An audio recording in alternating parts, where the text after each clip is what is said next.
Welcome to the Sagebrush Trail. Stories of the West, from the frontier to the Yukon.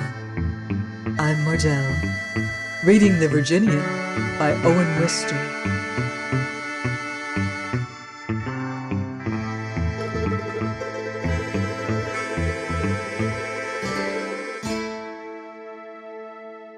Chapter 35.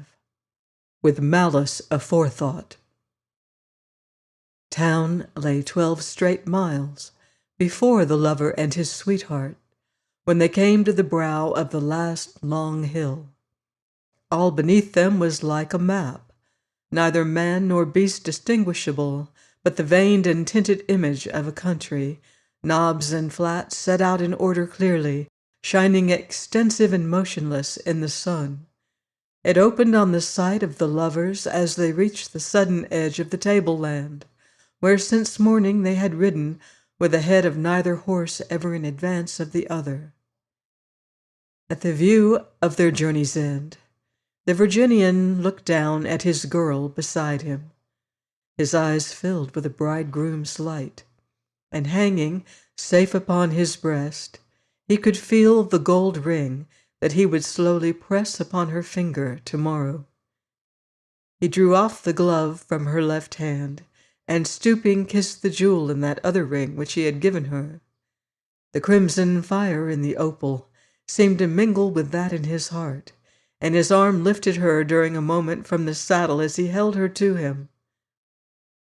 But in her heart, the love of him was troubled by that cold pang of loneliness which had crept upon her like a tide as the day grew near. None of her own people were waiting in that distant town to see her become his bride. Friendly faces she might pass on the way, but all of them new friends made in this wild country. Not a face of her childhood would smile upon her, and deep within her a voice cried for the mother who was far away in Vermont. That she would see Mrs. Taylor's kind face at her wedding was no comfort now. There lay the town in the splendor of Wyoming space. Around it spread the watered fields, westward for a little way, eastward to a great distance, making squares of green and yellow crops, and the town was but a poor rag in the midst of this quilted harvest. After the fields to the east, the tawny plain began, and with one faint furrow of river lining its undulations, it stretched beyond sight. But west of the town rose the Bow-Leg Mountains, cool with their still and melted snows, and their dull blue gulfs of pine. From 3 canyons flowed 3 clear forks, which began the river. Their confluence was above the town a good 2 miles. It looked but a few paces from up here, while each side the river straggled the margin cottonwoods, like thin borders along a garden walk. Over all this map hung silence, like a harmony, tremendous, yet serene. "How beautiful! How I love it!" whispered the girl. "But oh, how big it is!" And she leaned against her lover for an instant. It was her spirit seeking shelter. Today this vast beauty, this primal calm, had in it for her something almost of dread. The small, comfortable green hills of home rose before her. She closed her eyes and saw Vermont, a village street, and the post office, and ivy covering an old front door, and her mother picking some yellow roses from a bush. At a sound her eyes quickly opened, and here was her lover turned in his saddle, watching another horseman approach. She saw the Virginian's hand in a certain position, and knew that his pistol was ready. But the other merely overtook and passed them as they stood at the brow of the hill. The man had given one nod to the Virginian, and the Virginian one to him, and now he was already below them on the descending road. To Molly Wood he was a stranger, but she had seen his eyes when he nodded to her lover, and she knew that even without the pistol, that this was not enmity at first sight. It was not indeed. 5 years of gathered hate had looked out of the man's eyes, and she asked her lover who this was. "Oh," he said easily, "just a man I see now and then." "Is his name Trampas?" said Molly Wood. The Virginian looked at her in surprise. "Why, where have you seen him?" he asked. "Never till now. But I knew." "My gracious, you never told me you had mind-reading powers." And he smiled serenely at her. "I knew it was Trampas as soon as I saw his eyes." "My gracious," her lover repeated with indulgent irony, "I must be mighty careful of my eyes when you're looking at 'em." "I believe he did that murder," said the girl. "Whose mind are you reading now?" he drawled affectionately. But he could not joke her off the subject. She took his strong hand in hers, tremulously, so much of it as her little hand could hold. "I know something about that last autumn," she said, shrinking from words most definite. "And I know that you only did what I had to," he finished very sadly, but sternly, too. "Yes," she asserted, keeping hold of his hand. "I suppose that lynching," she almost whispered the word, "is the only way. But when they had to die just for stealing horses, it seems so wicked that this murderer—" "Who can prove it?" asked the Virginian. "But don't you know it?" "I know a heap of things inside my heart. But that's not proving. There was only the body and the hoof prints, and what folks guessed." "He was never even arrested," the girl said. "No, he helped elect the sheriff in that county." Then Molly ventured a step inside the border of her lover's reticence. "I saw," she hesitated. "Just now, I saw what you did." He returned to his caressing irony. "You'll have me plumb scared if you keep on seeing things." "You had your pistol ready for him." "Why, I believe I did. And it was mighty unnecessary." And the Virginian took out the pistol again and shook his head over it, like one who has been caught in a blunder. She looked at him, and knew that she must step outside his reticence again. By love and her surrender to him, their positions had been exchanged. He was not now, as through his long courting he had been, her half-obeying, half-refractory worshipper. She was no longer his half-indulgent, half-scornful superior. Her better birth and schooling that had once been weapons to keep him at his distance or bring her off victorious in their encounters had given way before the onset of the natural man himself. She knew her cowboy lover with all that he lacked, to be more than ever she could be, with all that she had. He was her worshipper still, but her master too. Therefore now, against the baffling smile he gave her, she felt powerless. And once again a pang of yearning for her mother to be near her today shot through the girl. She looked from her untamed man to the untamed desert of Wyoming, and the town where she was to take him as her wedded husband. But for his sake she would not let him guess her loneliness. He sat on his horse Monty, considering the pistol. Then he showed her a rattlesnake coiled by the roots of some sagebrush. "Can I hit it?" he inquired. "You don't often miss them," said she, striving to be cheerful. "Well, I'm told getting married unstrings some men." He aimed, and the snake was shattered. "Maybe it's too early yet for the unstringing to begin." And with some deliberation he sent 3 more bullets into the snake. "I reckon that's enough," said he. "Was not the first one?" Oh, yes, for the snake.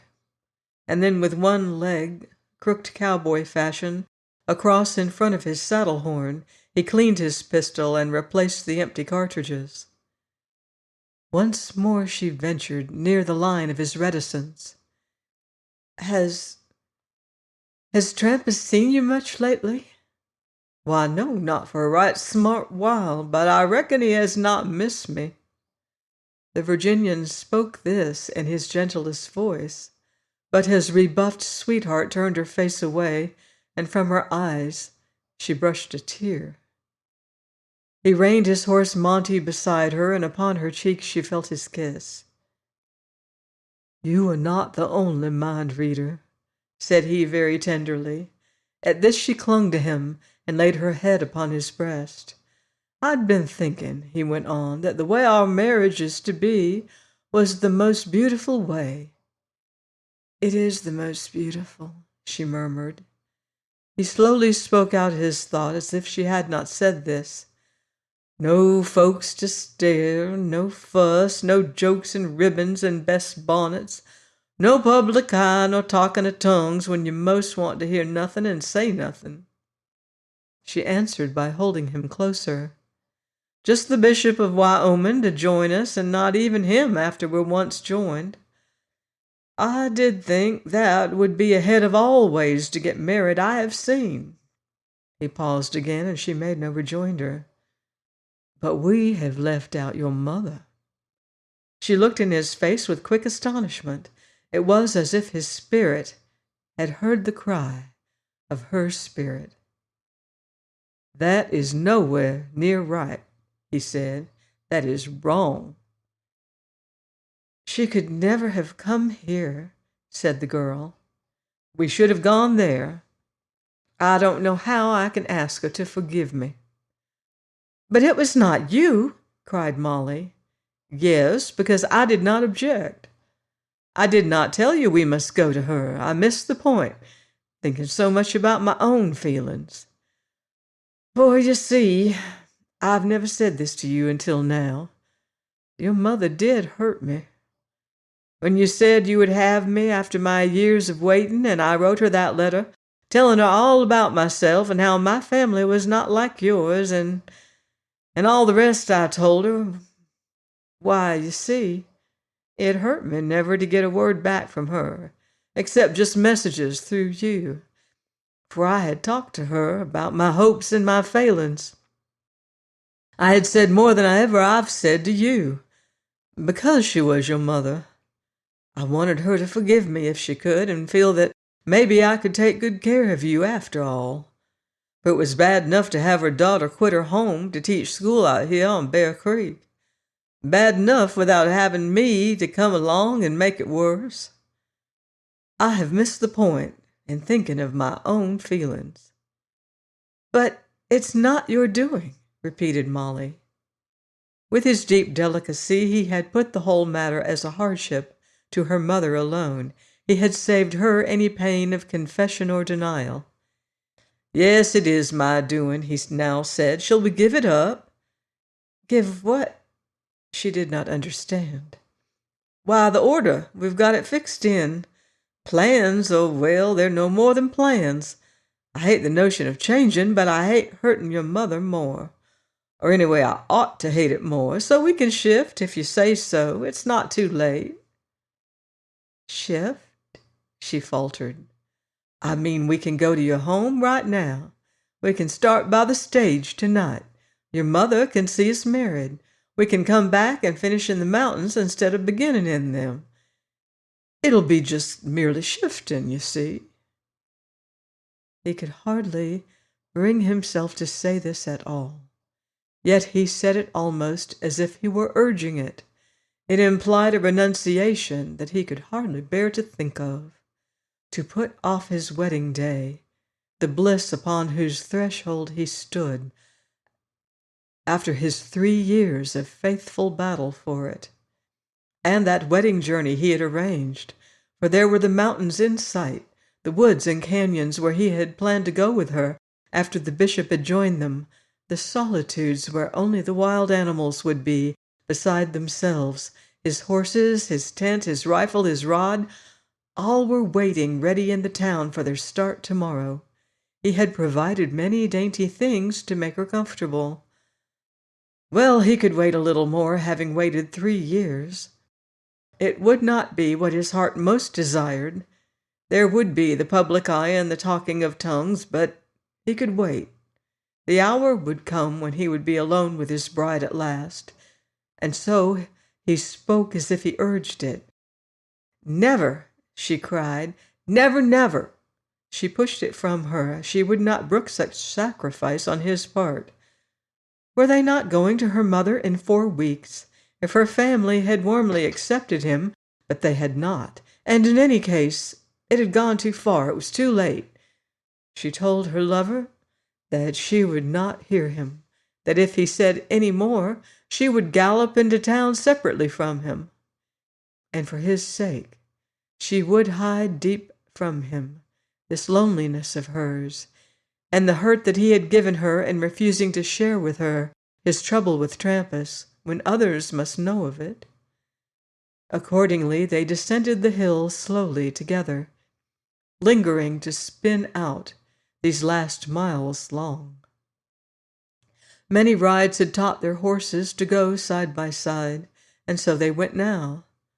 The girl, sweet and thoughtful, in her sedate gray habit, and the man in his leathern chaps and cartridge belt and flannel shirt, looking gravely into the distance with the level gaze of the frontier. Having read his sweetheart's mind very plainly, the lover now broke his dearest custom. It was his code never to speak ill of any man to any woman. Men's quarrels were not for women's ears. In his scheme, good women were to know only a fragment of men's lives. He had lived many outlaw years, and his wide knowledge of evil made innocence doubly precious to him. But today he must depart from his code. Having read her mind well, he would speak evil of one man to one woman, because his reticence had hurt her, and was she not far from her mother and very lonely? Do what he could, she should know the story of his quarrel in language as light and casual as he could veil it with. He made an oblique start. He did not say to her, "I'll tell you about this. You saw me get ready for Trampas because I've been ready for him any time these 5 years. He began far off from the point with that rooted caution of his, that caution which is shared by the primal savage and the perfected diplomat. "There's certainly a right smart difference between men and women," he observed. "You're quite sure?" she retorted. "Ain't it fortunate that there's both, I mean?" "I don't know about fortunate. Machinery could probably do all the heavy work for us without your help." "And who'd invent the machinery?" She laughed. "We shouldn't need the huge, noisy things you do. Our world would be a gentle one." "Oh, my gracious!" "What do you mean by that?" "Oh, my gracious! Get along, Monty. A gentle world, all full of ladies." "Do you call men gentle?" inquired Molly. Now, it's a funny thing about that. Have you ever noticed a joke about fathers-in-law? There's just as many fathers as mothers-in-law, but which side are your jokes? Molly was not vanquished. "That's because the men write the comic papers," said she. "Hear that, Monty? The men write 'em. Well, if the ladies wrote a comic paper, I expect that might be gentle." She gave up this battle in mirth, and he resumed. "But don't you really reckon it's uncommon to meet a father-in-law flouncing around the house? As for gentle, once I had to sleep in a room next to a ladies' temperance meeting. Oh, heavens! Well, I couldn't change my room, and the hotel man, he apologized to me next morning. Said it didn't surprise him the husbands drank some." Here the Virginian broke down over his own fantastic inventions and gave a joyous chuckle in company with his sweetheart. "Yes, there's a heap of difference between men and women," he said. "Take that fella and myself now. "Trampas?" said Molly, quickly serious. She looked along the road ahead and discerned the figure of Trampas still visible on its way to town. The Virginian did not wish her to be serious more than could be helped. "Why, yes," he replied with a waving gesture at Trampas. "Take him and me. He don't think much of me. How could he? And I expect he'll never. But you saw just now how it was between us. We were not a bit like a temperance meeting." She could not help laughing at the twist he gave his voice, and she felt happiness warming her, for in the Virginian's tone about Trampas was something now that no longer excluded her. Thus he began his gradual recital in a cadence always easy, and more musical with the native accent of the South. With the light turn he gave it, its pure ugliness melted into charm. "No, he don't think anything of me. Once a man in the John Day Valley didn't think much, and by Cata de Oro I met another. It will always be so here and there, but Trampas beats 'em all. For the others have always expressed themselves, got shut of their poor opinion in the open air. You see, I had to explain myself to Trampas a right smart while ago, long before ever I laid my eyes on you. It was just nothing at all, a little matter of cards in the days when I was apt to spend my money and holidays pretty headlong. My gracious, what nonsensical times I have had. But I was apt to win at cards, especially poker. And Trampas, he met me one night, and I expect he must have thought I looked kind of young. So he hated losing his money to such a young-looking man, and he took his way of saying as much. I had to explain myself to him plainly, so that he learned right away my age had got its growth. Well, I expect he hated that worse, having to receive my explanation with folks looking on at us publicly that-a-way, and him without further ideas occurring to him at the moment. That's what started his poor opinion of me, not having ideas at the moment. And so the boys resumed their cards. I'd most forgot about it, but Trampas' memory is one of his strong points. Next thing, it's a good while later, he gets to losing flesh because Judge Henry gave me charge of him and some other punchers taking cattle. "That's not next," interrupted the girl. "Not? Why?" "Don't you remember?" she said, timid yet eager. "Don't you?" "Blamed if I do." "The first time we met?" "Yes, my memory keeps that, like I keep this." And he brought from his pocket her own handkerchief, the token he had picked up at a river's brink when he had carried her from an overturned stage. "We did not exactly meet then," she said. "It was at that dance. I hadn't seen you yet, but Trampas was saying something horrid about me, and you said, 'Rise on your legs, you polecat, and tell him you're a liar.' When I heard that, I think it finished me." And crimson suffused Molly's countenance. "I'd forgot that," the Virginian murmured, then sharply, "How did you hear it?" "Mrs. Taylor—" "Oh, well, a man would never have told a woman that." Molly laughed triumphantly. "Then who told Mrs. Taylor?" Being caught, he grinned at her. "I reckon husbands are a special kind of man," was all that he found to say. "Well, since you do know about that, it was the next move in the game. Trampas thought I had no call to stop him saying what he pleased about a woman who was nothing to me then. But all women ought to be something to a man, so I had to give Trampas another explanation in the presence of folks looking on, and it was just like the cards. No ideas occurred to him again, and down goes his opinion of me some more. Well, I've not been able to raise it. There's been this and that and the other, you know most of the latter doings yourself, and today is the first time I've happened to see the man, since the doings last autumn. You seem to know about them, too. He knows I can't prove he was with that gang of horse thieves, and I can't prove he killed poor Shorty. But he knows I missed him awful close and spoiled his thieving for a while. So do you wonder he don't think much of me? But if I had lived to be 29 years old like I am, and with all my chances made no enemy, I'd feel myself a failure." His story was finished. He had made her his confidant in matters he had never spoken of before, and she was happy to be thus much nearer to him. It diminished a certain fear that was mingled with her love of him. During the next several miles he was silent, and his silence was enough for her. Vermont sank away from her thoughts, and Wyoming held less of loneliness.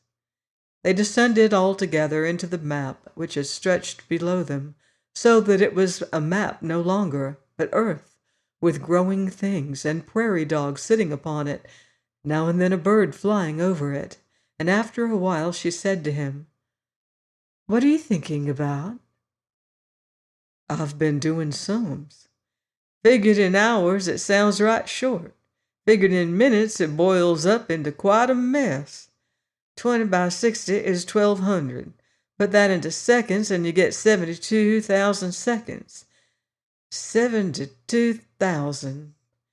72,000 seconds yet before we get married." "Seconds? To think of it having come in seconds." "I am thinking about it. I'm chopping 60 of 'em off every minute." With such chopping, time wears away. More miles of the road lay behind them, and in the virgin wilderness, the scars of new scraped water ditches began to appear, and the first wire fences. Next they were passing cabins and occasional fields, the outposts of habitation. The free road became wholly imprisoned, running between unbroken stretches of barbed wire. Far off to the eastward, a flowing column of dust marked the approaching stage, bringing a bishop, probably, for whose visit here they had timed their wedding. The day still brimmed with heat and sunshine, but the great daily shadow was beginning to move from the feet of the Bowleg Mountains outward toward the town. Presently they began to meet citizens. Some of these knew them and nodded, while some did not and stared. Turning a corner into the town's chief street, where stood the hotel, the bank, the drugstore, the general store, and the 7 saloons, they were hailed heartily. Here were 3 friends, Honey Wiggin, Scipio Lemoyne, and Lynn McLean, all desirous of drinking the Virginian's health, if his lady would she mind. The 3 stood grinning with their hats off, but behind their gaiety the Virginian read some other purpose. "We'll all be very good," said Honey Wiggin. "Pretty good," said Lynn. "Good," said Scipio. "Which is the honest man?" inquired Molly, glad to see them. "Not one," said the Virginian. "My old friends scare me when I think of their ways." "It's being engaged scares you," retorted Mr. McLean. "Marriage restores your courage, I find." "Well, I'll trust all of you," said Molly. "He's going to take me to the hotel, and then you can drink his health as much as you please." With a smile to them, she turned to proceed, and he let his horse move with hers. But he looked at his friends. Then Scipio's bleached blue eyes narrowed to a slit, and he said, when they had all come out on the street to say, "Don't change your clothes." "Oh," protested Molly, "isn't he rather dusty and countrified?" But the Virginian had taken Scipio's meaning. "Don't change your clothes." Innocent Molly appreciated these words no more than the average reader who reads a masterpiece, complacently unaware that its style differs from that of the morning paper. Such was Scipio's intention. Wishing to spare her from alarm, So at the hotel she let her lover go with a kiss, and without a thought of Trampas. She, in her room, unlocked the possessions which were there waiting for her, and changed her dress. Wedding garments and other civilized apparel, proper for a genuine frontiersman when he comes to town, were also in the hotel, ready for the Virginian to wear. It is only the somewhat green and unseasoned cowpuncher who struts before the public in spurs and deadly weapons. For many years the Virginian had put away these childish things. He made a sober toilet for the streets. Nothing but his face and bearing remained out of the common when he was in a town. But Scipio had told him not to change his clothes, therefore he went out with his pistol at his hip. Soon he had joined his three friends. "I'm obliged to you," he said. "He passed me this morning." "We don't know his intentions," said Wiggin. "Except that he's hanging around," said McLean. "And filling up," said Scipio, "which reminds me." They strolled into the saloon of a friend, where unfortunately sat some foolish people. But one cannot always tell how much of a fool a man is at sight. It was a temperate health drinking that they made. "Here's how," they muttered softly to the Virginian. "And how," he returned softly, looking away from them. But they had a brief meeting of eyes, standing and lounging near each other shyly, and Scipio shook hands with the bridegroom. "Some day," he stated, tapping himself, for in his vagrant heart he began to envy the man who could bring himself to marry. And he nodded again, repeating, "Here's how." They stood at the bar, full of sentiment, empty of words, memory and affection busy in their hearts. All of them had seen rough days together, and they felt guilty with emotion. "It's hot weather," said Wiggin.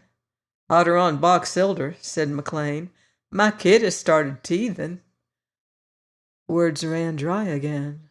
They shifted their positions, looked in their glasses, read the labels on the bottles. They dropped a word now and then to the proprietor about his trade and his ornaments. "Good head," commented McLean. "Big old ram," assented the proprietor. "Shot him myself on Gray Bull last fall." "Sheep was thick in the Tetons last fall," said the Virginian. On the bar stood a machine, into which the idle customer might drop his nickel. The coin then bounced among an arrangement of pegs, descending at length into one or another of various holes. You might win as much as 10 times your stake, but this was not the most usual result.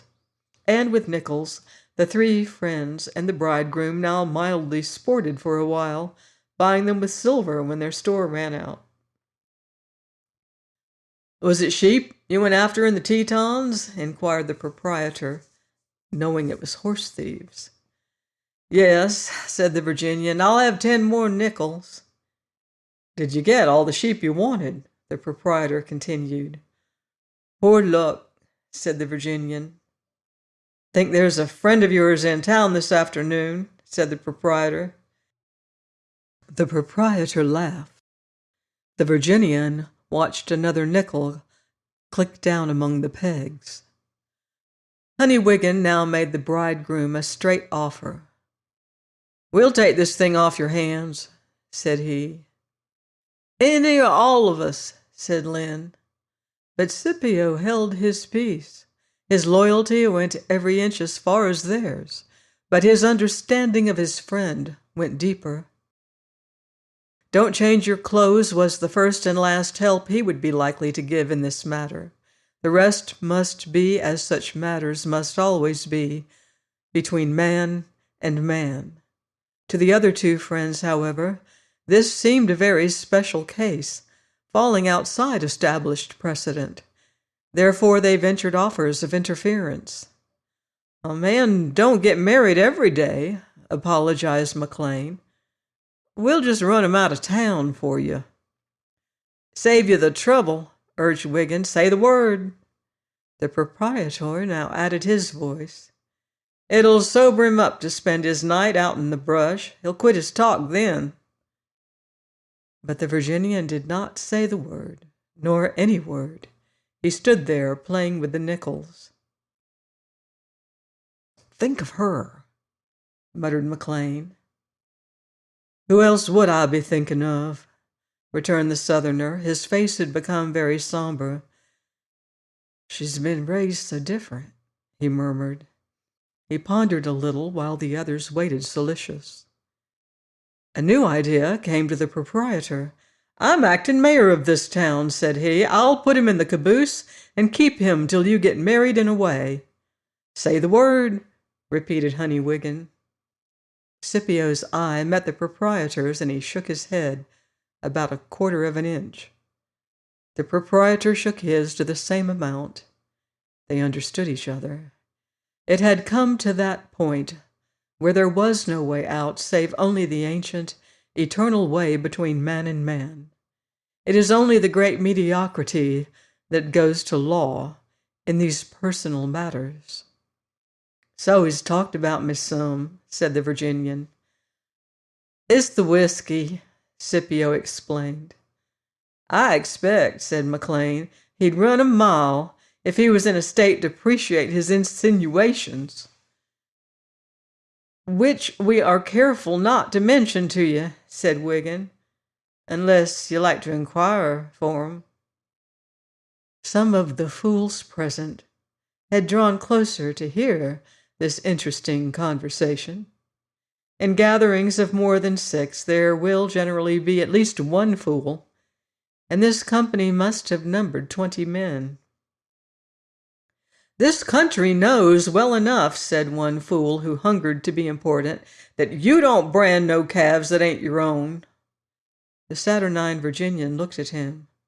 "Thank you," he said gravely, "for your endorsement of my character." The fool felt flattered. The Virginian turned to his friends. His hand slowly pushed his hat back, and he rubbed his black head in thought. "Glad to see you've got your gun with you," continued the happy fool. "You know that Trampas claims about that affair of yours in the Tetons. He claims that if anything was known about the killing of Shorty—" "Take one on the house," suggested the proprietor to him amiably. "Your news will be fresher." And he pushed him the bottle. The fool felt less important. "This talk had went the rounds before it got to us," said Scipio, "or we'd have headed it off. He has got friends in town." Perplexity knotted the Virginian's brows. This community knew that a man had implied he was a thief and a murderer. It also knew that he knew it. But the case was one of peculiar circumstances, assuredly. Could he avoid meeting the man? Soon the stage would be starting south for the railroad. He had already today proposed to his sweetheart that they should take it. Could he, for her sake, leave unanswered a talking enemy upon the field? His own ears had not heard the enemy. Into these reflections the fool stepped once more. "Of course this country don't believe Trampas," said he. "This country—" But he contributed no further thoughts. From somewhere in the rear of the building, where it opened upon the tin cans and the hinder purlieus of the town, came a movement, and Trampas was among them, courageous with whiskey. All the fools now made themselves conspicuous. One lay on the floor, knocked there by the Virginian, whose arm he had attempted to hold. Others struggled with Trampas, and his bullet smashed the ceiling before they could drag the pistol from him. There now, they interposed. "You don't want to talk like that," for he was pouring out a tide of hate and vilification. Yet the Virginian stood quiet by the bar, and many an eye of astonishment was turned upon him. "I'd not stand half that language," some muttered to each other. Still, the Virginian waited quietly, while the fools reasoned with Trampas. but no earthly foot can step between a man and his destiny. Trampas broke suddenly free. "Your friends have saved your life," he rang out with obscene epithets. "I'll give you till sundown to leave town." There was total silence instantly. "Trampas," spoke the Virginian, "I don't want trouble with you." "He's never wanted it," Trampas sneered to the bystanders. "He's been dodging it 5 years, but I've got him corralled." Some of the Trampas faction smiled. "Trampas," said the Virginian again, "are you sure you really mean that?"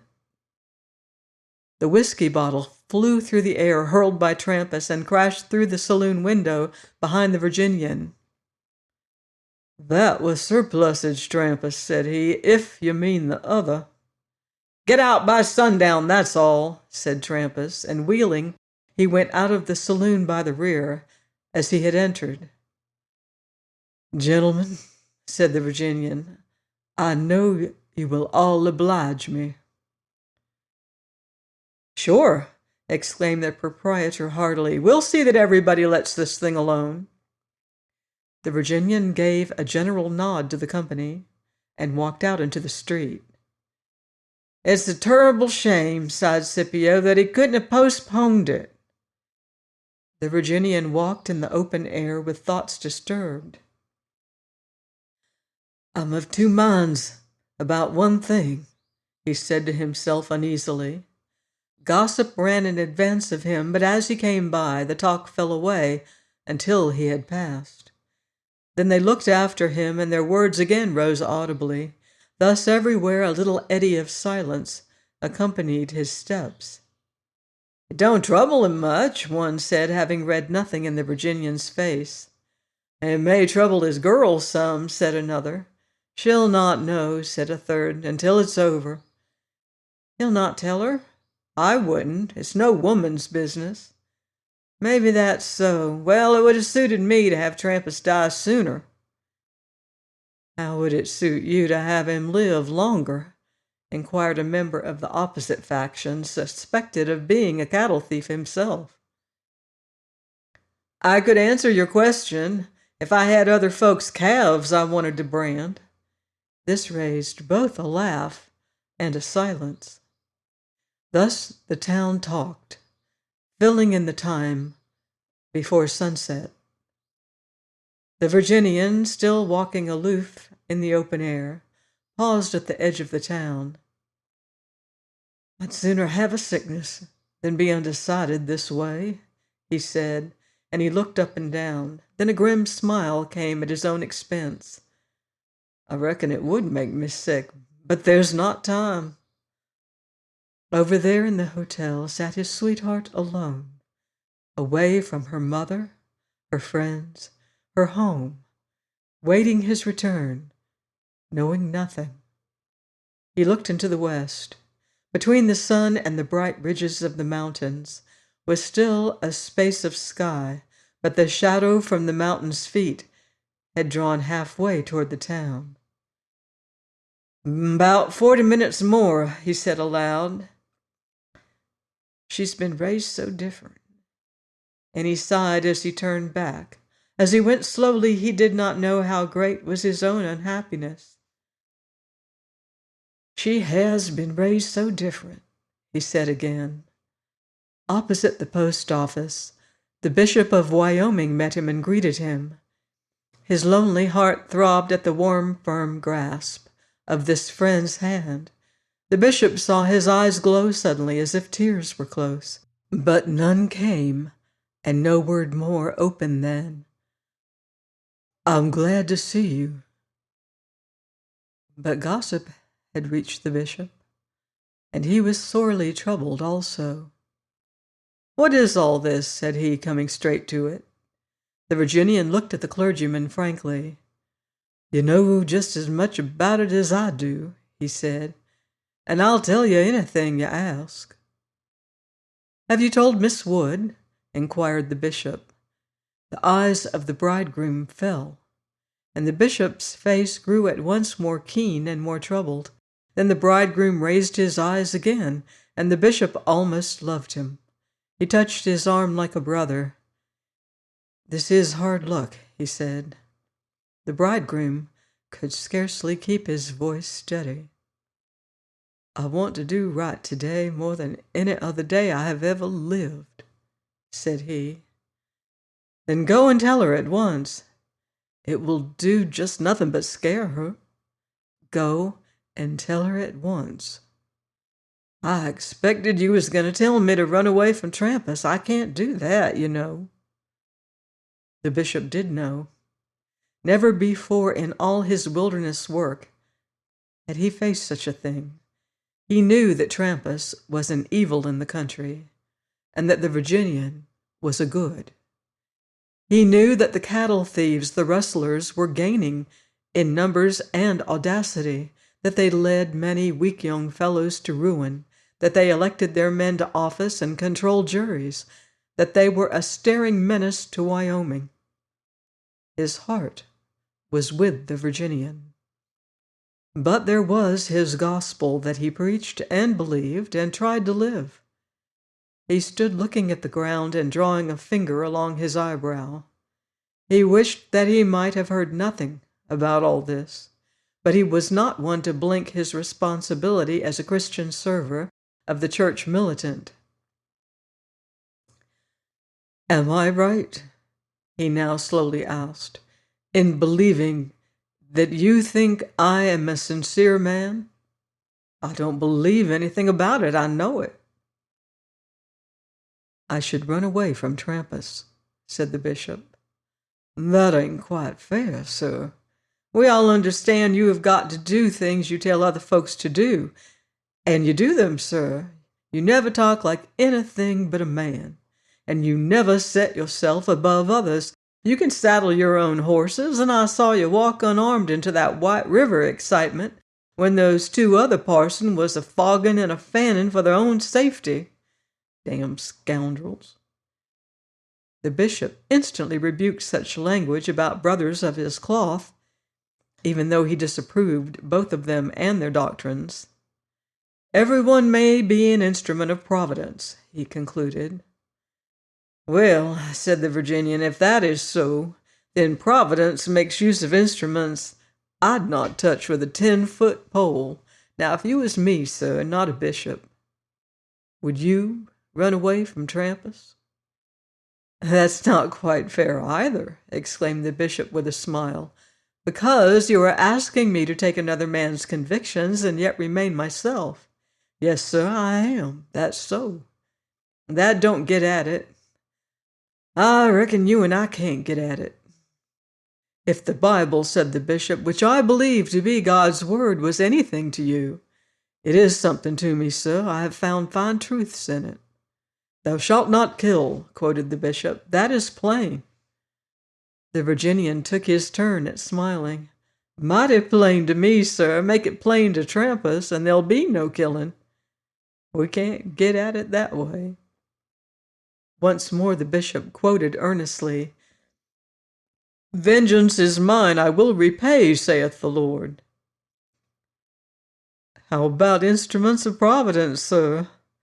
"Why, we can't get at it that way. If you start using the Bible that way, it will mix you up mighty quick, sir." "My friend," the bishop urged, and all his good warm heart was in it, "my dear fellow, go away for the one night. He'll change his mind." The Virginian shook his head. "He cannot change his word, sir. Or at least I must stay around till he does. Why, I've given him the say-so. He's got the choice. Most men would not have took what I took from him in the saloon. Why don't you ask him to leave town?" The good bishop was at a standstill. Of all kicking against the pricks, none is so hard as this kick of a professing Christian against the whole instinct of human man. "But you have helped me some," said the Virginian. "I will go and tell her. At least, if I think it will be good for her, I will tell her." The bishop thought that he saw one last chance to move him. "You're 29, he began. "And a little over," said the Virginian.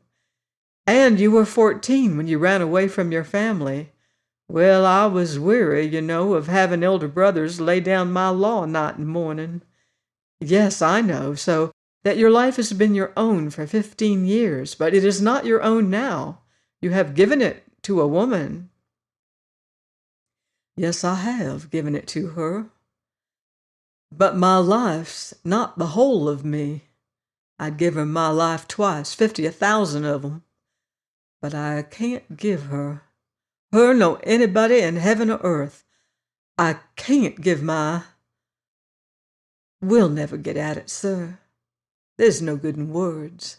Goodbye." The Virginian wrung the bishop's hand and left him. "God bless him," said the bishop. "God bless him." The Virginian unlocked the room in the hotel where he kept stored his tent, his blankets, his pack saddles, and his many accoutrements for the bridal journey in the mountains. Out of the window he saw the mountains blue in shadow, but some cottonwoods distant in the flat between were still bright green in the sun. From among his possessions he quickly took a pistol, wiping and loading it. Then from its holster he removed the pistol which he had tried and made sure of in the morning. This, according to his wont when going into a risk, he shoved between his trousers and his shirt in front. The untried weapon he placed in the holster, letting it hang visibly at his hip. He glanced out of the window again and saw the mountains of the same deep blue. But the cottonwoods were no longer in the sunlight. The shadow had come past them, nearer the town. For 15 of the 40 minutes were gone. "The bishop's wrong," he said. "There's no sense in telling her." And he turned to the door just as she came to it herself. "Oh!" she cried at once and rushed to him. He swore as he held her close. "The fools," he said, "the fools." "It has been so frightful waiting for you," said she, leaning her head against him.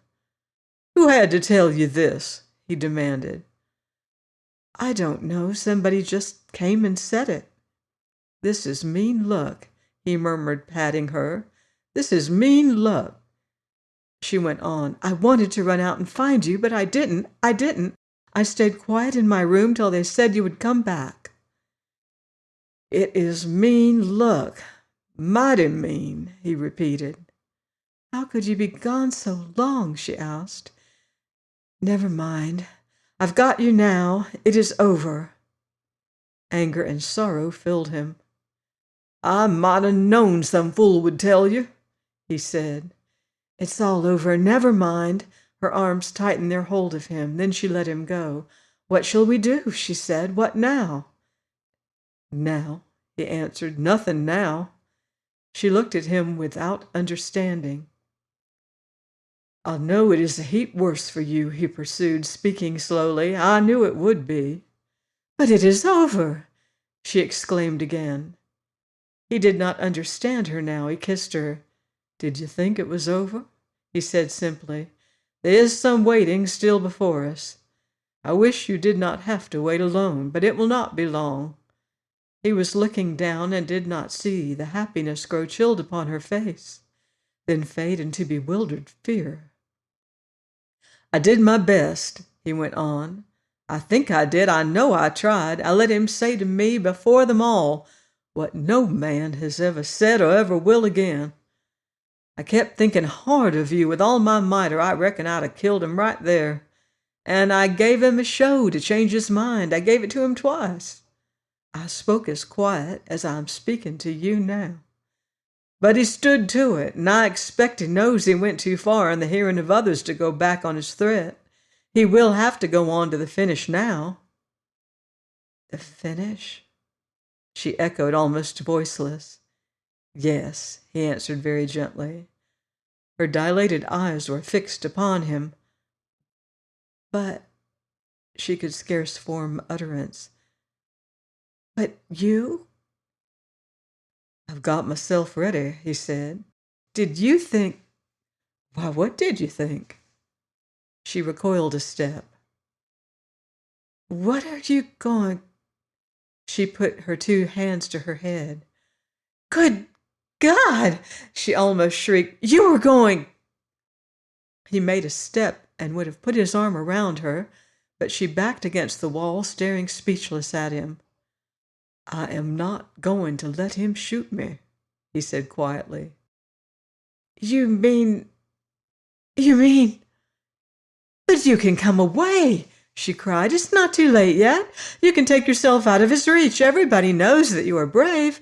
What is he to you? You can leave him in this place. I'll go with you anywhere, to any house, to the mountains, to anywhere away. We'll leave this horrible place together and... Oh, won't you listen to me? She stretched her hands to him. Won't you listen? He took her hands. I must stay here. Her hands clung to his. No, no, no, there's something else. There's something better than shedding blood and cold blood. Only think what it means. Only think of having to remember such a thing. Why, it's what they hang people for. It's murder. He dropped her hands. Don't call it that name, he said sternly. When there was the choice? She exclaimed half to herself, like a person stunned and speaking to the air. To get ready for it, when you have the choice? He did the choosing, answered the Virginian. Listen to me. Are you listening? He asked, for her gaze was dull. She nodded. I work here. I belong here. It's my life. If folks came to think I was a coward, who would think you were a coward? Everybody. My friends would be sorry and ashamed, and my enemies would walk around saying they'd always said so. I could not hold up my head again among enemies or friends. When it was explained, there'd be nothing to explain. There'd just be the fact. He was nearly angry. There is a higher courage than fear of outside opinion, said the New England girl. Her Southern lover looked at her.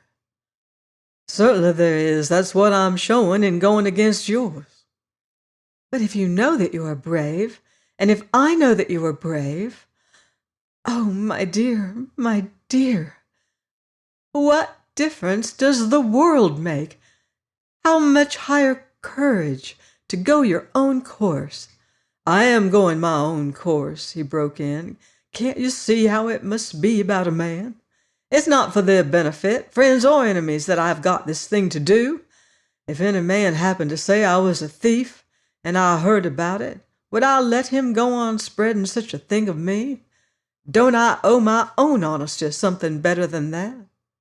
Would I sit down in a corner, rubbing my honesty and whispering to it, there, I know you ain't a thief. No, sir, not a little bit. What men say about my nature is not just merely an outside thing. For the fact that I let 'em keep on saying it is a proof I don't value my nature enough to shield it from their slander and give them their punishment. And that's being a poor sort of a jay. She had grown very white. Can't you see how it must be about a man? He repeated. I cannot, she answered in a voice that scarcely seemed her own. If I ought to, I cannot. To shed blood in cold blood. When I heard about that last fall, about the killing of those cattle thieves, I kept saying to myself, I had to do it. It was a public duty. And lying sleepless, I got used to Wyoming being different from Vermont, but this, she gave a shudder, when I think of tomorrow, of you and me, and of... If you do this, there can be no tomorrow for you and me. At these words, he also turned white. Do you mean? He asked, and could go no farther. Nor could she answer him, but turned her head away. This would be the end? He asked. Her head faintly moved, to signify yes. He stood still, his hand shaking a little. Will you look at me and say that? He murmured at length. She did not move. Can you do it? He said. His sweetness made her turn, but could not pierce her frozen resolve. She gazed at him across the great distance of her despair. Then it is really so, he said. Her lips tried to form words but failed. He looked out of the window and saw nothing but shadow. The blue of the mountains was now become a deep purple. Suddenly his hand closed hard. Goodbye, then, he said. At that word she was at his feet, clutching him. For my sake, she begged him, for my sake. A tremble passed through his frame. She felt his legs shake as she held them, and looking up, she saw that his eyes were closed with misery. Then he opened them, and in their steady look, she read her answer. He unclasped her hands from holding him and raised her to her feet. I have no right to kiss you any more, he said. And then, before his desire could break him down from this, he was gone, and she was alone. She did not fall or totter, but stood motionless. And next, it seemed a moment, and it seemed eternity. She heard in the distance a shot, and then 2 shots. Out of the window she saw people beginning to run. At that she turned and fled to her room and flung herself face downward upon the floor. Trampas had departed into solitude from the saloon, leaving behind him his ultimatum. His loud and public threat was town knowledge already, would very likely be county knowledge tonight. Riders would take it with them to entertain distant cabins up the river and down the river, and by dark the stage would go south with the news of it, and the news of its outcome, or everything would be over by dark. After 5 years, here was the end coming before dark. Trampas had got up this morning with no such thought. It seemed very strange to look back upon the morning. It lay so distant, so irrevocable. And he thought of how he had eaten his breakfast. How would he eat his supper? For supper would come afterward. Some people were eating theirs now, with nothing like this before them. His heart ached and grew cold to think of them, easy and comfortable, with plates and cups of coffee. He looked at the mountains and saw the sun above their ridges and the shadow coming from their feet. And there, close behind him, was the morning he could never go back to. He could see it clearly. His thoughts reached out like arms to touch it once more and be in it again. The night that was coming, he could not see, and his eyes and his thoughts shrank from it. He had given his enemy until sundown. He could not trace the path which had led him to this. He remembered their first meeting 5 years back in Medicine Bow, and the words which at once began his hate. No, it was before any words. It was the encounter of their eyes, for out of the eyes of every stranger looks either a friend or an enemy, waiting to be known. But how had 5 years of hate come to play him such a trick suddenly today? Since last autumn he had meant some time to get even with this man, who seemed to stand at every turn of his crookedness and rob him of his spoils. But how had he come to choose such a way of getting even as this, face to face? He knew many better ways, and now his own rash proclamation had trapped him. His words were like doors, shutting him in to perform his threat to the letter, with witnesses at hand to see that he did so. Trampas looked at the sun and the shadow again. He had till sundown. The heart inside him was turning it round in this opposite way, It was to himself that in his rage he had given this lessening margin of grace. But he dared not leave town in all the world's sight, after all the world had heard him. Even his friends would fall from him after such an act. Could he, the thought actually came to him, could he strike before the time set? But the thought was useless. Even if his friends could harbor him after such a deed, his enemies would find him and his life would be forfeit to a certainty. His own trap was closing upon him. He came upon the main street and saw some distance off the Virginian standing in talk with the bishop. He slunk between two houses and cursed both of them.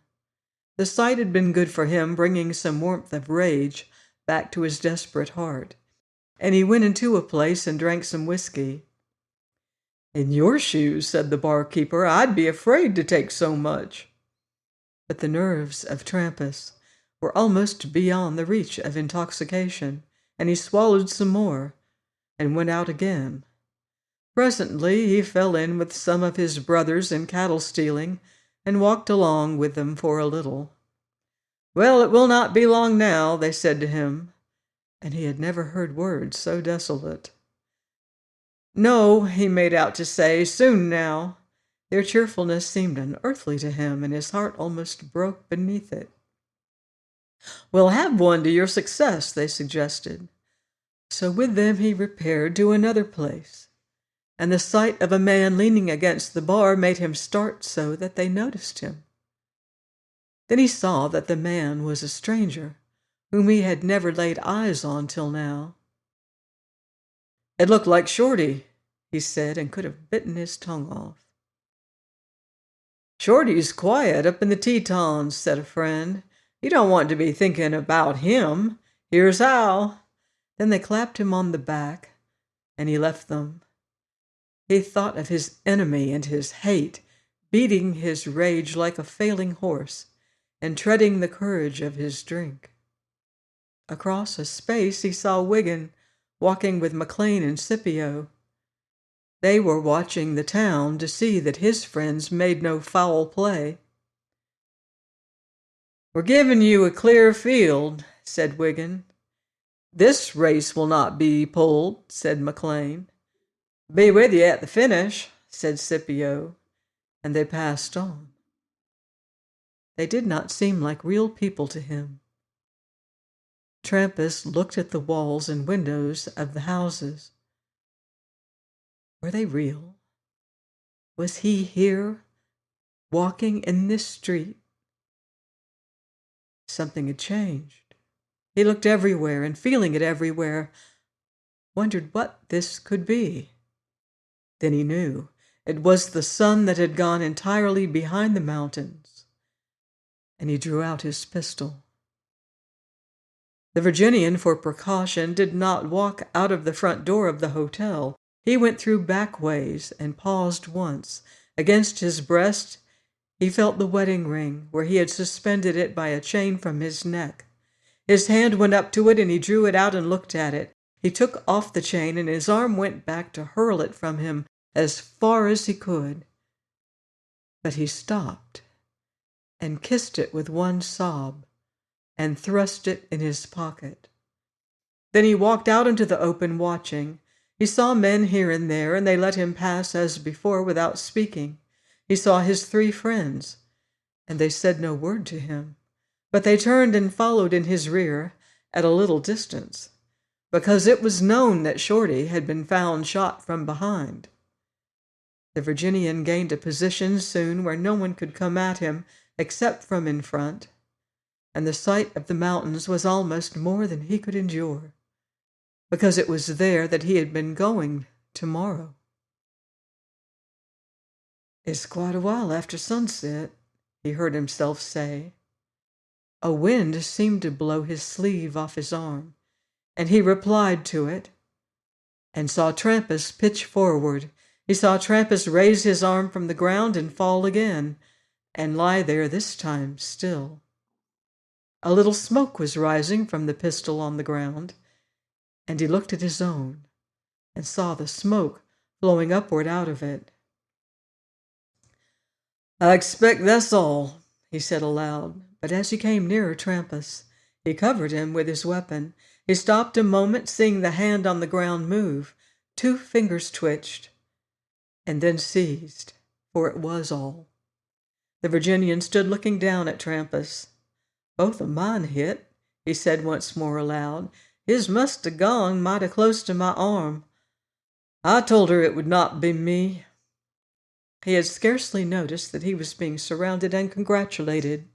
His hand was being shaken, and he saw it was Scipio, in tears. Scipio's joy made his heart like lead within him. He was near telling his friend everything, but he did not. "If anybody wants me about this," he said, "I will be at the hotel."